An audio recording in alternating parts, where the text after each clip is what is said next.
subject maths of standard 8. So let us start. Okay friends, so I will start here chapter number 9, algebraic expressions and identities. Okay, so what is in this chapter? So let's start. Okay, so first of all I take the example of an equation. Okay, suppose that 3ab plus 2bc plus 5ca. Okay, हम ये type के equations chapters में पढ़े हुए हैं. ठीक है, हमने इस टाइप के इक्वेशंस देखे हुए हैं. अब इसमें क्या न्यू थिंग है? ठीक है, हमने इक्वेशंस तो पढ़े हैं लेकिन हमने डायरेक्ट इक्वेशंस पढ़े. इट मींस कि हमें कोई भी इक्वेशंस दे दिया होता था, उसमें से हमें या तो उसकी वैल्यूज फाइंड करनी होती थी या तो उसकी जो स्टेप्स होते थे वो आपको बताने होते थे कि कैसे इसका एडिशन होता है एंड ऑल. बट यहाँ पे आपको शो करना है उसके एक्सप्रेशन एंड उसके types. Now what is about expression, types, ये सब आपको न्यू वर्ड्स लग रहे होंगे. सो आई विल एक्सप्लेन.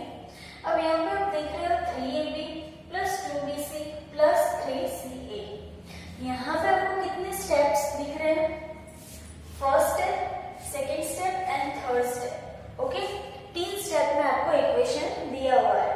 अब यहाँ पे अगर मैं ले लूं फर्स्ट स्टेप तो मैथ्स की लैंग्वेज में, मैथमेटिकल लैंग्वेज में हम इसको क्या बोलेंगे? टर्म. ठीक है, first term, second term, third term. Okay, तो मैथ्स की लैंग्वेज में हम इसको बोलेंगे फर्स्ट टर्म, टर्म. ठीक है, अगर ये एक है तो फर्स्ट टर्म, 2 है तो 2 टर्म्स, 3 है तो 3 टर्म्स. ओके, नाउ ये तो आपको समझ में आया कि जो पूरा है मतलब पूरा 3ab है उसको हम टर्म बोलते हैं. But what is about expression? Expression क्या होता है? तो suppose that I take an example of term. So यहाँ पर मैंने लिया 3ab. ठीक है, मैंने यहाँ पे लिया 3ab. अब सॉरी दैट्स अ मिस्टेक. यहाँ पे अगर मैं लेती हूँ 3ab, सो ये 3ab में से आपको टर्म एंड एक्सप्रेशन दोनों अलग करना है. आई रिपीट, आपको टर्म एंड एक्सप्रेशन दोनों अलग करना है. अब टर्म क्या होता है एंड एक्सप्रेशन क्या होता है? ठीक है, अब जैसे कि ये आपको इक्वेशन है तो उसमें जो अननोन वैल्यू है, ठीक है, जिसकी वैल्यू आपको नहीं दी है, यहाँ पे कौन सी वैल्यू नहीं दी है?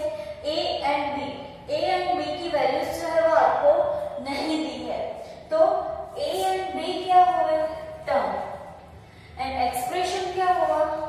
3. ठीक है, सो ये है टर्म एंड एक्सप्रेशन.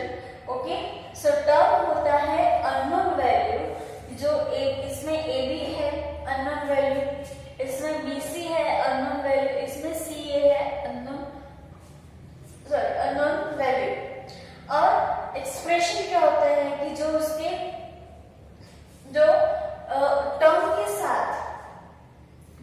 साथ जो न्यूमेरिकल फॉर्म में होता है, न्यूमेरिकल मतलब कि नंबर फॉर्म में, तो जो नंबर फॉर्म में होता है वो होता है एक्सप्रेशन.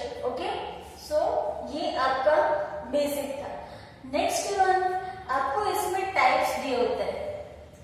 फर्स्ट स्टेप है मोनोमियल. ठीक है, इसमें आपको फर्स्ट स्टेप दिया हुआ है. फर्स्ट स्टेप दिया हुआ है monomial. What is about monomial? जब आपको क्वेश्चन में या फिर कोई भी स्टेटमेंट में सिर्फ एक ही इक्वेशन दिया होता है, एक ही टर्म दिया होता है, मतलब कि सपोज कि ये है, ये क्या है? एक ही टर्म है. सपोज दैट हम इसको कंसिडर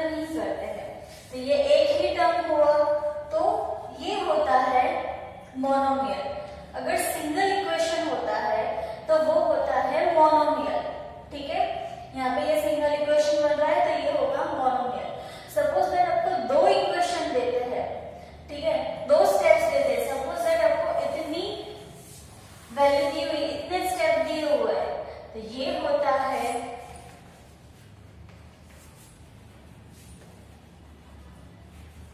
बाइनोमियल्स।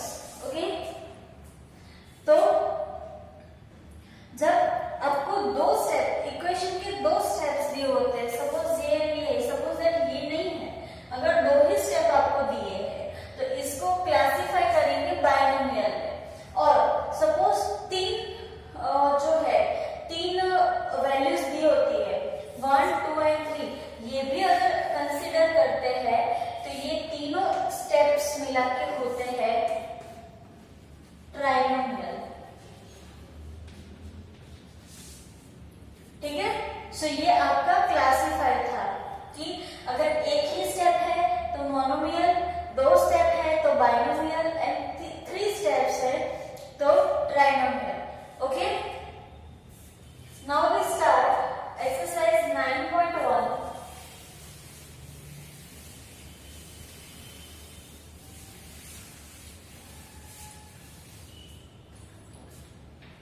अब आपको एक्सरसाइज 9.1 के क्वेश्चन नंबर 1 में करना क्या है, एक्सरसाइज 9.1 में आपको पहले क्वेश्चन पढ़ना है कि आपको क्वेश्चन में पूछा क्या है। ठीक है, तो आपको दिया है identify the term that coefficient for each of following expressions। ठीक है, coefficient.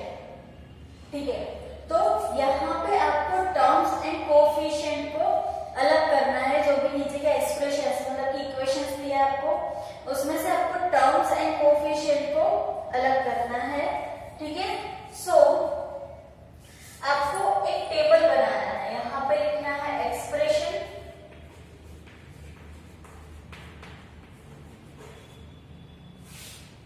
then term, then coefficient।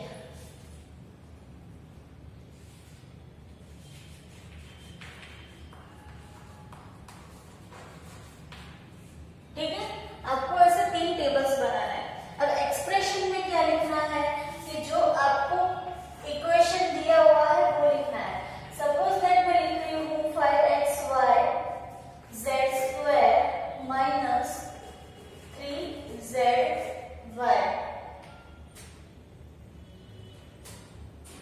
ठीक है, सपोज दैट मैंने लिया फर्स्ट एग्जांपल।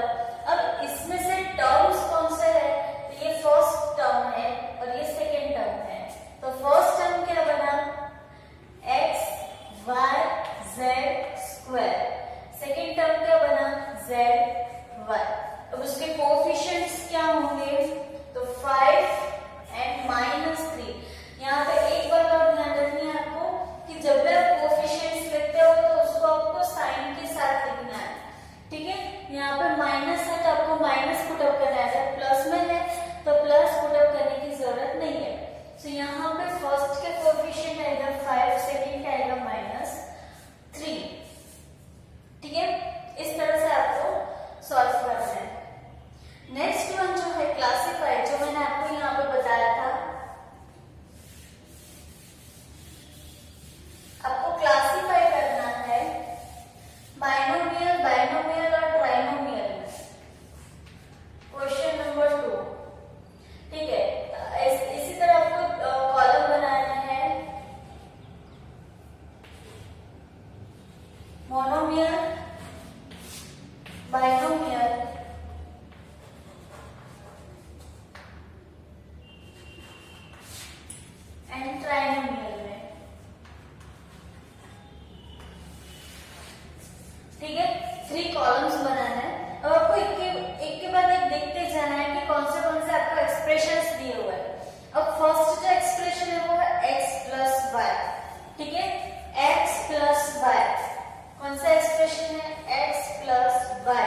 कितने टर्म्स होते हैं 1 and 2, 2 टर्म्स है तो किसमें आएगा बाइनोमियल में x प्लस y। ठीक है, नेक्स्ट है 1000। अब 1000 क्या है, 1000 is a number but single number है तो आएगा मोनोमियल में। Then x plus X square plus X cube plus X raise to 4। अब यहाँ पे आप देखो ये जो इक्वेशन है, ये जो एक्सप्रेशन है उसमें 4 स्टेप्स दिए हुए हैं। ठीक है, तो ये किसी में भी नहीं आएगा, ना ही तो ये मोनोमियल में आएगा, बाइनोमियल में भी नहीं आएगा, ट्राइनोमियल में भी नहीं आएगा। क्यों? क्योंकि मोनोमियल में एक स्टेप आता है, बाइनोमियल में 2 स्टेप्स आते हैं, ट्राइनोमियल में 3 स्टेप्स आते हैं। बट यहाँ पे जो आपको एक्सप्रेशन दिया है उसमें 4 स्टेप्स है, तो वो किसी में भी नहीं आएगा। नेक्स्ट अगर हम देखते हैं 7 plus y, 7 plus y plus 5x। अगर इसमें हम देखें तो 3 स्टेप है, 3 स्टेप्स है, 1 2 और 3 स्टेप्स है। तो जब 3 स्टेप्स होते हैं, 3 टर्म्स होते हैं, तो हम किस में लिखते हैं ट्राइनोमियल। तो 7 प्लस y प्लस 5x। ठीक है, इसी तरह से आपको जो भी आपको एक्सप्रेशंस दिए, जो भी इक्वेशंस दिए, उसको आपको क्लासिफाई करना है मोनोमियल में, बाइनोमियल में, ट्राइनोमियल में। मोनोमियल में नेसेसरी नहीं है कि नंबर 3 आएगा। मोनोमियल में अगर आपको दूसरा कोई एग्जांपल ले लो, सपोज दैट यहाँ पे दिया है सेकंड लाइन में आपको PQR। अब जो PQR है वो सिंगल टर्म है। ठीक है, PQR जो है वो सिंगल टर्म है, तो वो मोनोमियल में आएगा। ओके, इसी तरह से आपको क्लासिफाई करना। नाउ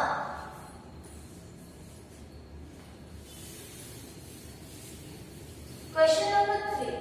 क्वेश्चन नंबर 3 में क्या है, क्वेश्चन नंबर 3 में आपको एडिशंस करना है।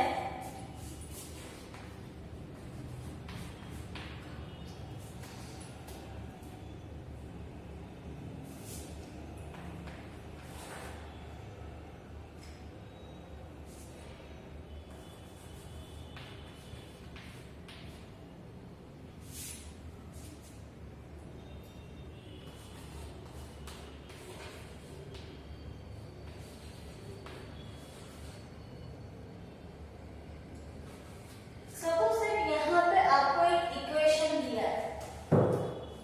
ठीक है, यहाँ पे आपको एक सम दिया है जो आपको ऐड करना है, एडिशन करना है। अब इसमें हम एडिशन कैसे करेंगे, इसमें कोई बड़ी बात नहीं है, जो भी यहाँ पे दिया है वही के वही आपको सेम लिखना है। अब कैसे लिखना है, अब देखो यहाँ पे आपको 3 इक्वेशन दिए हुए, ये फर्स्ट, देन कॉमा है, कॉमा इट मींस दैट कि उसके बाद का इक्वेशन है वो अलग है, तो ये सेकंड और ये थर्ड। मतलब कि आपको जो एडिशन करना है वो ये तीनों का करना है। ठीक है, अब आपको क्या करना है, पहले ब्रैकेट बना के फर्स्ट जो है टर्म वो लिखना है AB माइनस BC। ठीक है, देन देखो आप कॉमा लगा हुआ है, अब जहां पे कॉमा लगा हुआ है वहां पे आपको प्लस करना है।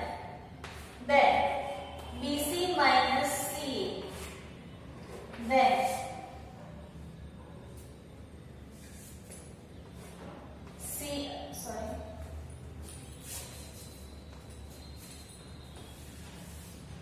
then प्लस कॉमा है तो प्लस और CA माइनस AB।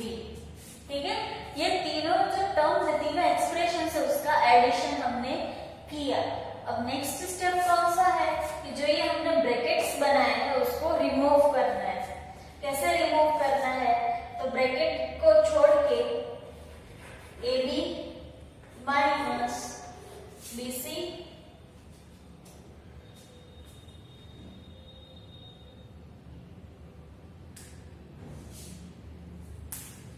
प्लस, यहाँ पे देखो प्लस की साइन लग गई तो प्लस लगाना है, देन BC माइनस CA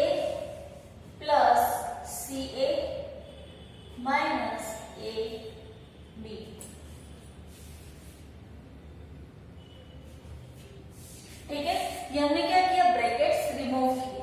अब यहाँ पे एक लॉजिकल थिंग ये है कि हम लास्ट जो फर्स्ट सेकेंड चैप्टर था जिसमें हम इक्वेशन के बारे में पढ़ चुके हैं, उसमें हमने देखा था कि अगर दो सेम डिजिट होती है, एक प्लस और एक माइनस होती है, तो उसका आंसर 0 हो जाता है। ठीक है, सपोज कि दिया हुआ है -5 एंड +5। अगर ऐसा दिया हुआ है तो माइनस प्लस क्या होता है, माइनस होता है, तो 5 - 5 क्या होता है, 0 होता है। ये तो कट हो जाता है। ठीक है, ऐसे ही आपको ये इक्वेशंस में करना है। अब देखो यहाँ पे फर्स्ट आपको दिया है AB। अब यहाँ पे कहीं भी ये AB को छोड़ के और कोई भी इक्वेशन में आपको AB दिख रहा है तो यस, लास्ट जो है वो AB है। ठीक है, अब ये AB कौन सा है, प्लस AB है, लास्ट है वो माइनस AB है, तो plus AB and minus AB will be cut. ठीक है, ये प्लस था और वो माइनस था। आप सोच रहे होंगे कि प्लस कहाँ पे, प्लस के साइन तो लगी नहीं है, लेकिन अगर कोई भी साइन नहीं लगी तो उसको प्लस ही समझते हैं। ठीक है, अब यहाँ पे देखो सेकंड टर्म है BC। ठीक है, अब यहाँ पे BC है, यहाँ पे भी BC है, ये माइनस है, ये plus, also it will be remove. यहाँ पे देखो CA है और ये भी CA है, ये माइनस है, ये प्लस है, so it also remove. Answer आएगा 0। क्यों 0? क्योंकि सब कुछ कट हो गया है, इसीलिए यहाँ पे आया 0। ठीक है, इस तरह से आपको एडिशंस करना है। सारे एडिशंस में ऐसे नेसेसरी नहीं है कि 0 ही आएंगे। ठीक है, आंसर भी आ सकते हैं।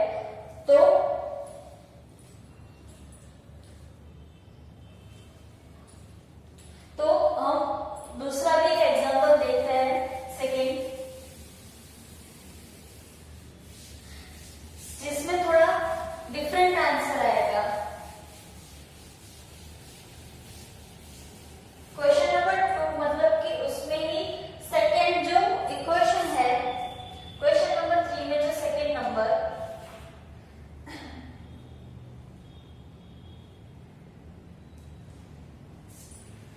A minus B plus AB, then B minus C plus BC and C minus A plus AC। अब यहाँ पे देखो तीनों इक्वेशन है, ये फर्स्ट है, ये सेकेंड है एंड ये थर्ड है। Okay, so first step we have to put brackets A minus B plus AB plus comma है, वहां पर हमने प्लस रखा क्योंकि यहाँ पे एडिशंस करने हैं। नेक्स्ट है B minus C plus BC plus C minus A plus AC। ठीक है, अब हमें क्या करना है, ब्रैकेट्स को रिमूव करना है। A minus B plus AB plus B minus C plus BC plus C minus A plus AC। ठीक है, अगेन दैट थिंग जो हमने यहाँ पे लास्ट स्टेप में किया था कि जो टर्म्स इक्वल है और साइन अलग अलग है उसको हमें कट करना है। अब देखो यहाँ पे A है, ओनली A है, नॉट AB, क्योंकि ये देखो A minus B है और यहाँ पे AB मल्टीपल में, ये दोनों माइनस में है, ये मल्टीपल में है, तो हमें क्या चाहिए, ओनली टर्म A, सिर्फ A होना चाहिए। तो यहाँ पे देखिए ये A है और यहाँ पे भी A है, only A, not with AC AB, ऐसा नहीं, ओनली A। तो यहाँ पे माइनस A, यहाँ पे प्लस A, तो ये कट हो जाएगा। Then after B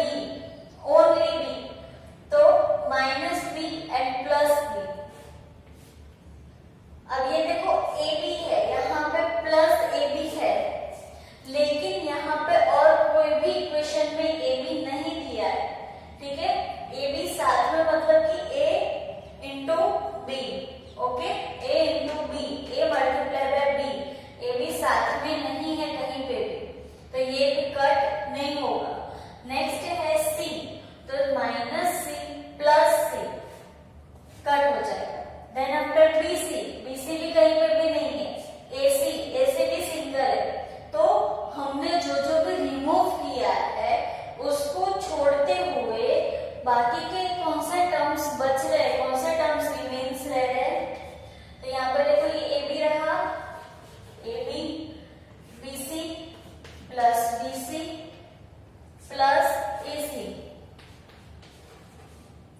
so this is our answer. Okay, ये था हमारा आंसर। हमने यहाँ पे क्या किया है, एडिशंस की है, ठीक है। मतलब कि जो भी दो टर्म्स है, 3 टर्म्स है, उसमें बीच में हमने प्लस की साइन रखी है। ऐसे ही आपको करना है सब्ट्रैक्शन, लेकिन सब्ट्रैक्शन में थोड़े पॉइंट्स अलग है, ठीक है। मेथड सेम है, पॉइंट्स थोड़े अलग है। So we can C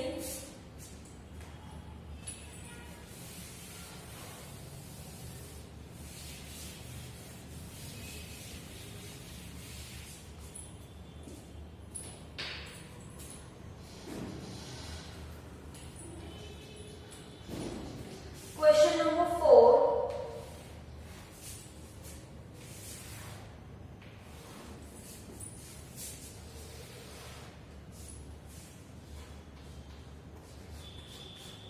question number 4 में आपको क्या करना है, सब्ट्रैक्शंस करने हैं, ठीक है।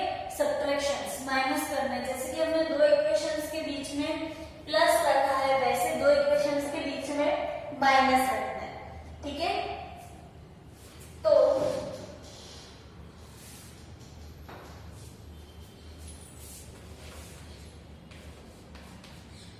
क्वेश्चन नंबर 4 में I will take A,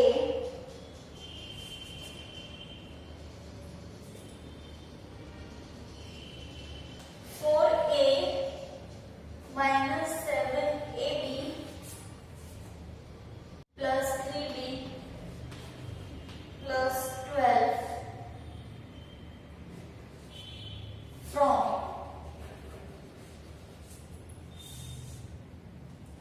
12a minus 9ab plus 5b minus 3. Okay, अब मैंने यहाँ पे इक्वेशन रखा है, तो आपको क्या करना है, ये जो ऊपर वाला इक्वेशन है वो इसमें से माइनस करना है। तो हमें माइनस का रूल पता है कि जो डिजिट माइनस करनी होती है उसको हम बाद में लिखते हैं, और जो जिसमें से माइनस करनी होती है उसको पहले लिखते हैं। तो ये हम पहले लिखेंगे और ये बाद में लिखेंगे, ठीक है। सो फर्स्ट स्टेप इज, ये नीचे का इक्वेशन लिखते हैं बिकॉज इसमें से ये माइनस करना है। तो 12a minus 9ab plus 5b minus 3 minus 4a minus 7ab plus 3b plus 12। यहाँ पे हमने ब्रैकेट रख दिए, ठीक है। अब आपको ब्रैकेट रिमूव कैसे करना है, प्लस जो था, एडिशन जो था, उसमें हम डायरेक्टली रिमूव कर देते हैं। जैसे कि ये a है तो a minus b plus ab plus b minus c plus bc plus c minus a plus ac, मतलब ऐसे जो भी ऊपर लिखा है वही हम नीचे लिख देते हैं। बट इसमें थोड़ा ट्विस्ट है। अब क्या ट्विस्ट है, आई विल सी यू। ऊपर का जो इक्वेशन, मतलब कि पहले का जो इक्वेशन है 12a minus 9ab plus 5b minus 3 वाला जो इक्वेशन है वो आपको एज इट इज रखना है, ठीक है। उसमें कोई भी चेंज नहीं करना है आपको। 12a minus 9ab plus 5b minus 3 as it is आपको लिख देना है। But whenever you have to minus, जब भी आपको माइनस करना है, सब्ट्रैक्ट करना है, माइनस की साइन रखते हो, तो माइनस के बाद का जो इक्वेशन होता है, ये वाला इक्वेशन, उसकी सारी साइन चेंज हो जाएगी। साइन चेंज हो जाएगी कैसे, जहां पे माइनस है वहां पे प्लस हो जाएगा, जहां पे प्लस है वहां पे माइनस हो जाएगा। ओके, सो यहाँ पे -4a। अब देखो 4a के पहले प्लस है, ठीक है, बट मैंने क्या रखा है यहाँ पे माइनस। ओके, मैंने यहाँ पे क्या साइन पुट अप की है उसकी माइनस। क्यों? क्योंकि माइनस रखना है मुझे। अब यहाँ पे माइनस है तो प्लस हो जाएगा। ये आपको मैं रिपीट कर देती हूँ कि ये आपको कब फॉलो करना है, जब आपको सब्ट्रैक्शंस करने हो तब। जब आपको एडिशन करने हो तब साइन चेंज नहीं करनी है।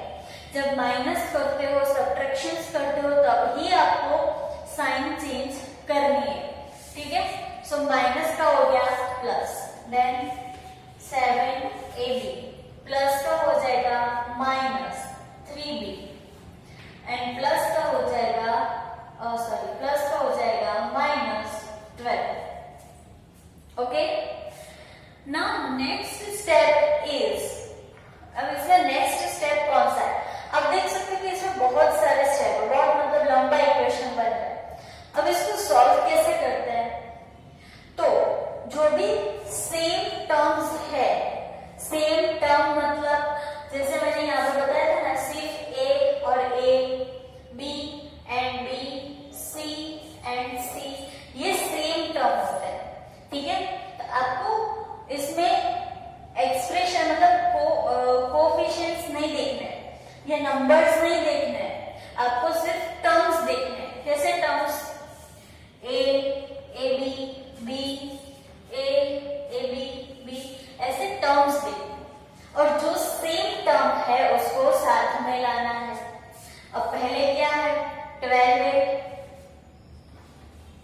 अब दूसरा कोई ए वाला इक्वेशन है तो यस, -4a। साइन के साथ आपको वो इक्वेशन रखना है, इसके आगे माइनस है तो -4a, ठीक है। Next step is -9ab। अब कोई ab वाला इक्वेशन है तो यस, +7ab।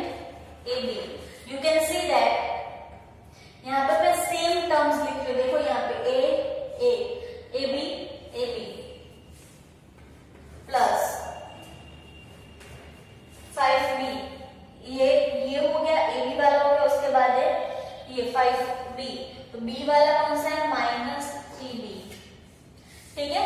तो टर्म्स वाले इक्वेशंस हो गए। अब कोई टर्म बाकी नहीं है, अब नंबर बाकी है। कौन सा नंबर बाकी है? -3 -12, ठीक है।